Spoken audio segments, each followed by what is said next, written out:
يا مساء الورد يا غاليين، جايبه لكم اكله ليه يا عيني الستات اللي شغاله وشقيانه وبيجوا مرهقين جدا وعايزين يعملوا الغدا.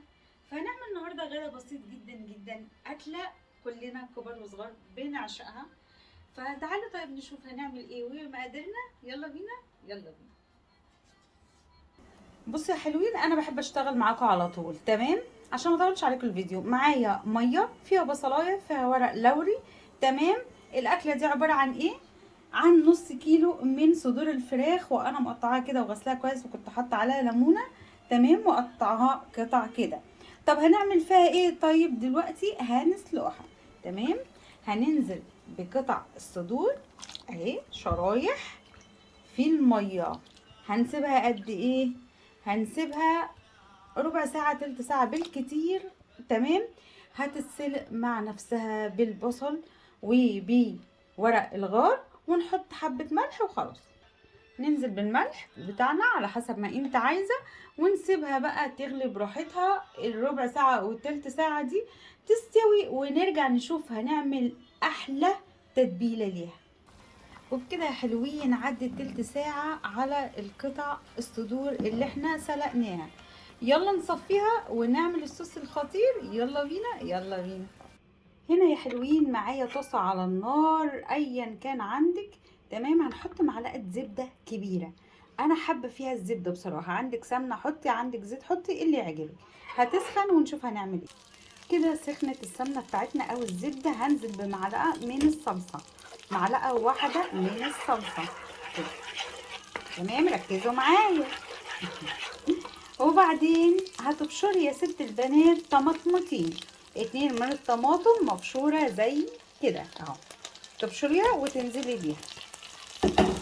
بصوا هناكل احلى قطع فراخ النهارده بجد، يعني صدور الفراخ حكايه.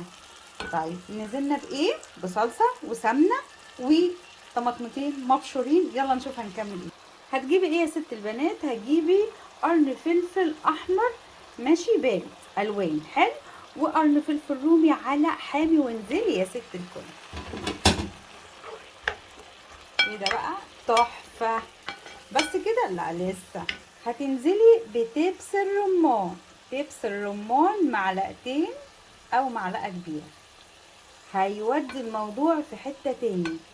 طب لو ما عندكش دبس رمان حط عسل اسود وعصرة ليمون، هيبقى فل فل. نسيبهم يتسبكوا يا حلوين مع بعض ونشوف هنعمل ايه. هننزل بايه؟ بالتوابل يا حلوين، حاجات بسيطة. حبة صغيرة بهارات الفراخ. تمام. وهننزل بحبة فلفل اسود. مش هكتر الفلفل الاسود لان انا حاطة فلفل حامي، فعشان تعرفوا تاكلوا الحاجة كويس. تمام. حطي حبة ملح، ما تكتريش لان احنا حاطين في الفراخ ملح. لو عايز تاني بقى انت بحطي له براحتك. تمام.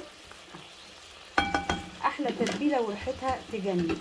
ودي صدور الفراخ بعد ما اتسلقت وصفيتها بالشكل ده. هنزل كده اهو. بصي هتاكلي احلى حبه فراخ وانا بسلق الصدور. تمام.